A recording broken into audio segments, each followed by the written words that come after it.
menggunakan mini bag.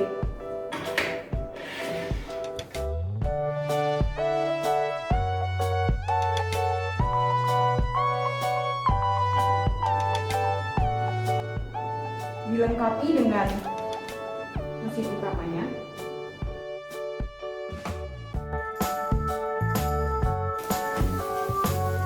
satu handle,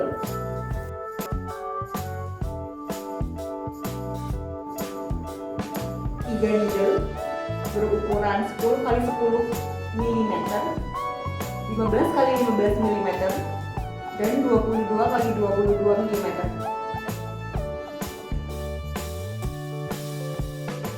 Kabel power,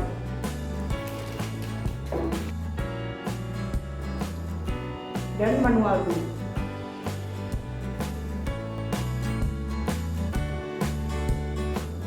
Untuk instalasi, pertama hubungkan handle dengan alat utama.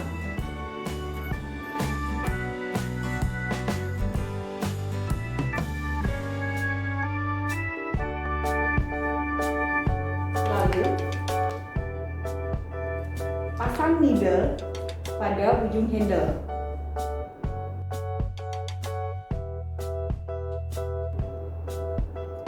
Untuk menyalakan alat, hubungkan kabel power.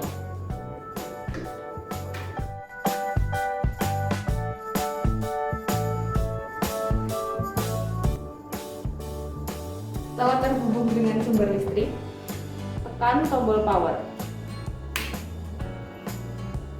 dan alat langsung menyala.